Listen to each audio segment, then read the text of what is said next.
Wearing a Trump hat in New York City. Where do I start? So it was definitely scary, but it was just something I was compelled to do. That's all I'll say. I'll leave it at that. So this was a hat that I purchased. It was one that I had gotten. And, let me move in a little bit more. It was one that I had gotten in 7-Eleven. I will not say which 7-Eleven because I do not want them to be doxxed. I don't want people going in there and raiding the place or anything like that, messing up the place, messing with the staff. They're good people there. They're pretty decent over there, too. I go there every once in a while. I shop at 7-Eleven a lot, but that one I go to every now and then. And they know me fairly well. So this was about 2-3 weeks ago, and I just wanted to share what happened. And I think when I share with you what my experience, I think will definitely give people a different outlook of what's going on, what has been portrayed versus our perception of things. So before anything, yes, I do have a MAGA hat. I have an official Make America Great Again hat. I purchased that one about a year ago, and I have not worn that yet. I did post a photo of it and put it on Facebook, and the thing is, when I posted the photo, I black and white the photo. So the person seeing it was not even getting the full color spectrum. I did that because, again, I'm in New York, and then, I know a lot of people here. I know a lot of people in a lot of different circles, and a lot of pretty powerful circles. So one, although the people that I personally deal with may be a little more tolerant, maybe a little more understanding, there's still going to be, and that even is subjective to an extent. I mean, I love my friends and family, but that definitely, the tolerant part is definitely on the spectrum. We'll leave it at that. But although they may be tolerant, they're still in a headspace of, this whole quote unquote fascism movement and things like that, racist movement. So it was basically sort of a trigger warning without a trigger warning. So most people know what my views are, and I'm pretty vocal about them. I do make sure not to, as just being a responsible person that is a dissident, I do make sure not to just be too provocative, and just really just in general. That's just in my nature, not to be too vulgar, just disrespectful. I'm not disrespectful. I have class, so we'll leave it at that. But it was, in essence, a trigger warning without it being a trigger warning. It was just, I want you to see it, and want you to know where I stand, but I don't want it to just overwhelm you. I just want you to see it for just what it is. Color, and me being a spiritual person, color it is a significant thing to think about. So when you do black and white, it kind of just makes it completely objective. It's just really 2D, black and white. So we do have a MAGA hat. And then another reason why I don't wear it is because it's expensive. That has $40. It's still in the box. It's still in the box it was shipped in the plastic and everything. So I just didn't feel like wearing it. I mean, to an extent I was intimidated. I was scared that somebody might want to knock it off me. In all honesty, it was more of a thing of being scared that someone was gonna knock the hat off me, or I would get into some kind of altercation with somebody and the hat would get dirty. That was really it. I was like, I'm not trying to fight anyone. I'll defend myself, but I'm definitely not trying to fight anyone. I'm a small guy, so I'm definitely not trying to fight anyone, but I'm not gonna back down from anyone also. So with that being said, it was just a thing of, I didn't want to I didn't want the hat to just fall or whatever, and then it just gets dirty. I'm like, this is way too expensive. I'd rather just take a photo and then just, oh yeah, the Nazi symbol, whatever. That's nonsense. And we could talk about things like that in a different video, but we're not even going to do that right now. This is just about the hat.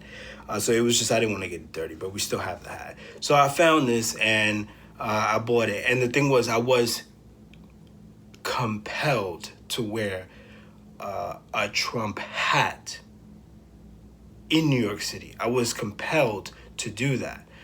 It was just something where I was just seeing the climate of what was going on, and it's just it was a psychic thing. Again, you know, referring to spirituality, it was a psychic thing where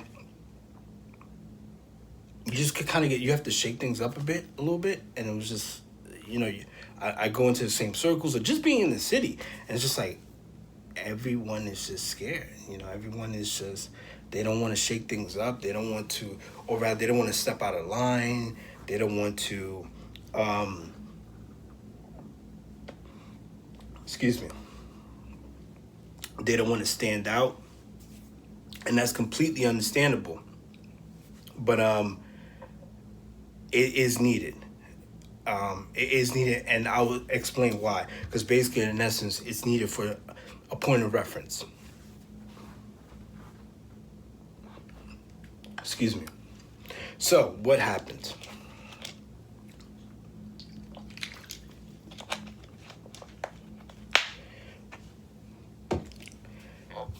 Excuse me again. Overwhelmingly, I got a positive reaction.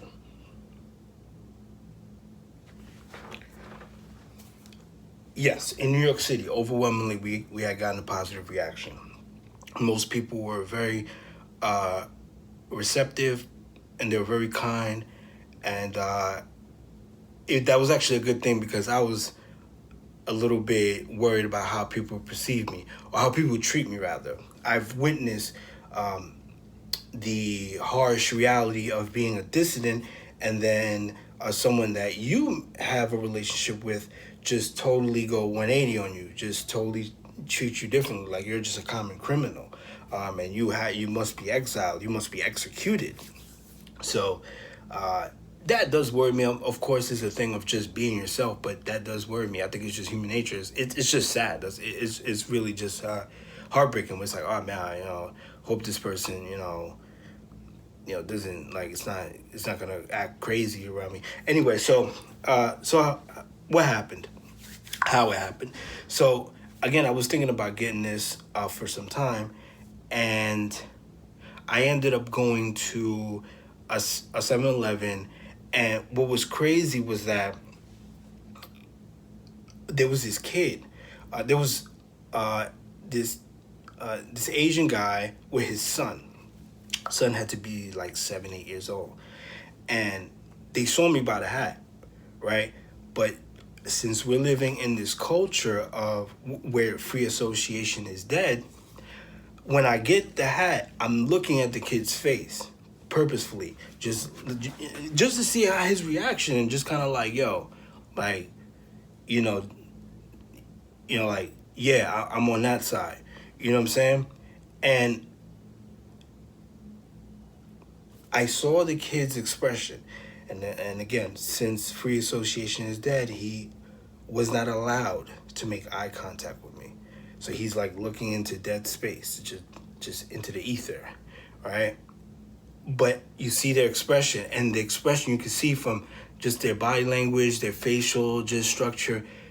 They want to make, they want to make a connection with you, but they can't. They're just like, they're pretending in their head, and it's manifesting in their face, in their physical.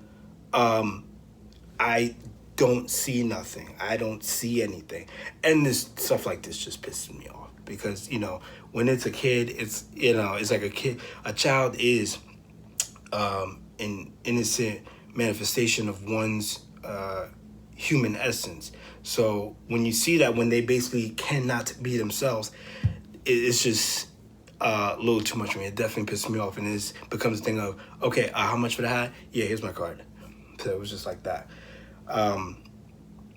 And all in all, people were nice. Actually, people were just starting to just talk to me. They would just say little things here and just get my attention. I passed by one guy, and this is in Midtown. So again, the 7-Eleven I went to was in Midtown.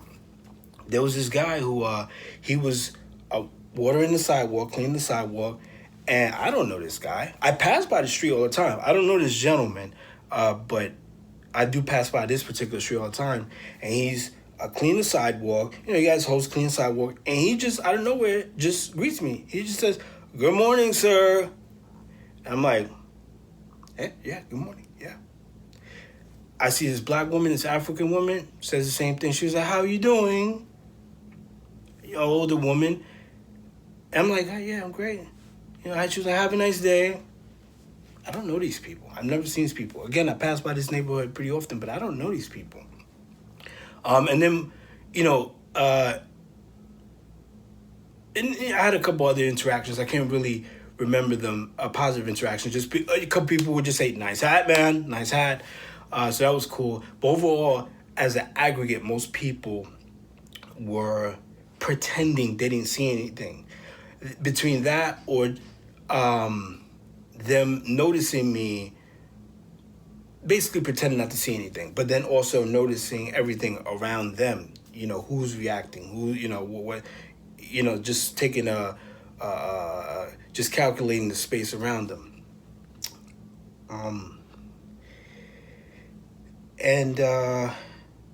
So as far as negative reactions, there was only literally two negative reactions I had. One was his conversation, which I'll have to make a separate video for that, because the conversation was, it kind of has to do with something else. So that deserves its own video in and of itself. Excuse me. But there was that interaction. No, three. So it was that, and this girl was just she just said, she made a side comment like, "Oh, I bet you there's people in this town wouldn't want to see you with that hat," you know. And then we were talking about something else. So it was just like, I'm just wearing a hat. The topic we're talking about didn't have to do with the hat. So that was that. So that I'll have to touch on that in another video, which I definitely do want to talk about. This old, and she was Caucasian, she was white, so I'll throw it out there, and in a rich part of town, so I'll throw it out there. On the train, there was this older white woman who, I was wearing my mask. Matter of fact, I wasn't even wearing the mask. What happened was, and I did wear my mask with this, but what happened was, I was just getting into the train, and sometimes you could call it what you want. You can say whatever you want to say. Sometimes I'll wear my mask, I'll take it off for a moment, I'll still have it in my hand, but I'll just go on about doing whatever I'm doing and just forget to put it on. So in this case, it's super hot in New York. I still have my mask in my hand. I go on the train, I have a hat on. You know, I take off the hat to wipe off the sweat in my head, and I'm taking a breather because it's hot. You know, and I'm getting inside the air conditioner. I still got the mask in my hand. And it was like no more than like 3 minutes that I just got on the train. Everyone could see visibly that I'm just trying to collect myself. And she's like, "So you have to put your mask on." And, you know, you could see the totalitarianism in there, the authoritarianism in there, because you're not, the person was not observing, you know, my state. You know, I was trying to collect myself, but I still have the mask in my hand. So I didn't even say anything. Matter of fact, I was like, "Oh, you know what?" And I looked around. I was like, "You know what? Yeah, there's enough people in the car. It was not that many people. It's maybe like 15 people in the car." So I was like, "Yeah, you're right. Yeah, you're right." You know, I was just, you know, I just got in here. I was collecting myself, just gathering myself. And then she says, "Well, it's about being a good citizen." And I didn't say anything. I just left it at that. You know, there's no need to keep that going. And then another interaction, which was when I was on the J train.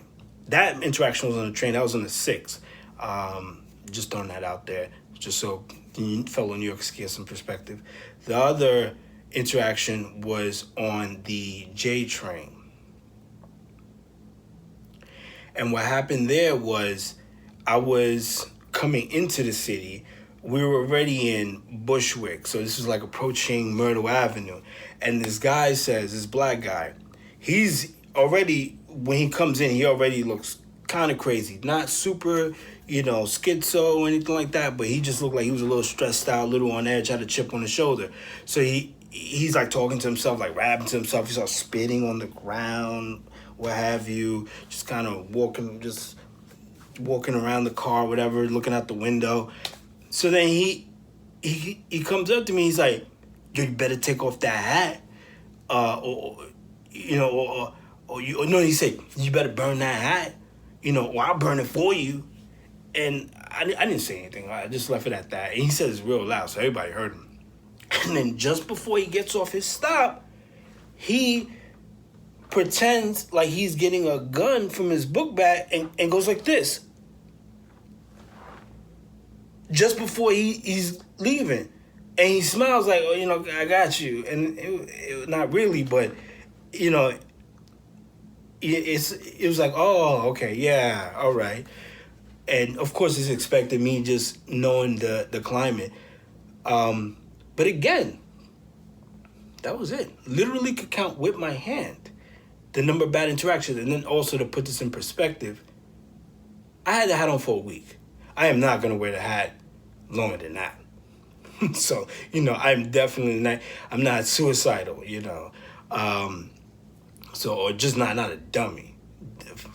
Forget all, I'm just not a dummy. So it's like, I'm not going to I'm not trying to get attention, not unnecessarily. If I have to prove a point, I'll prove a point, but I'm not trying to get attention. So, yeah, I had it on for a week, just enough, but that was it. And again, most of the interactions were really good. Other places we went to, I basically did my normal routine. That was the thing. I didn't do anything special. Went to the post office. Nobody cared. McDonald's, Wendy's, nobody cared. Yeah, people would look, but no one's like stopping me. And again, going to places people know me. Went to another 7-Eleven that I know, and I was actually more apprehensive than the people there. So I was being reserved. And then I had to consciously tell myself, "Man, Ted, like, loosen up." And then I actually just started talking about something totally different to one of the clerks. Actually, something had happened around that time, and I wanted to share with the clerk, just small talk. And we got into a conversation about something totally different. It was like, "Oh man, this crazy thing happened. You got a minute?" And it was like, "Oh yeah, what happened?" And "Oh wow, that's crazy." So we started talking about something. I was being more reserved. So, but I wasn't too hard on myself on that, because I felt like that was natural. That was going to happen. Or I just forgive myself for being like that, because, it is, quote unquote, dangerous to do that, to act like this. And, I have a certain personality. I'm coming at this from a certain orientation. So, and certain conviction. So that's why I did it. But again, as I was just saying, I'm not a dummy. I'm not just going to wear this just for attention. So after a week, I took it off. I went to my storage unit. That was interesting. This one gentleman who I have bumped heads with a few times. He gave me a strange look, but I mean, he probably recorded it in the back of his mind, like, "Oh, now I know where he stands." Now I know what type of individual he is, or what have you. But nobody stopped me anything. Matter of fact, I started talking with this black guy. He was telling me about how he had some he had this spray that's real popular for people that have dreadlocks. It's I forget the name of it, but you guys probably know what I'm talking about. It's a yellow can. It's a spray. It has like lemon in it. It's an anti-itch spray. You guys know exactly what I'm talking about. It's super hard to find. So when I saw it, I'm like, "Oh!" Now again, I'm just, sometimes I'll be a little reserved, but sometimes I'm just being human. I'll just start talking just to talk. not knowing I have the hat, or just talk. So I'm like, oh, you got this thing, you got this spray. Oh wow, I haven't seen this in years. It's hard to find this. He was like, yeah, I got found it right after I came home, or I think he said I found it when I just came home from jail, or just before. This is a can I had, a bottle I had just before I got locked up. And then he just started talking to me about how he got locked up. It was like, yeah, I just came from a bid. I didn't really get into the details, but he was just like, yeah, I'm just trying to get my, my stuff together, just kind of threw me off a little bit. And that was that. But he just starts talking to me, and I was talking to somebody else in the storage unit. All of a sudden, people are just opening up. So that's the issue. It's like, I even had somebody on Facebook that was saying, a family member who was saying, oh, I bet, a lot of people didn't like that hat, something to the effect of that. And I was like, nah, actually, a lot of people were very nice.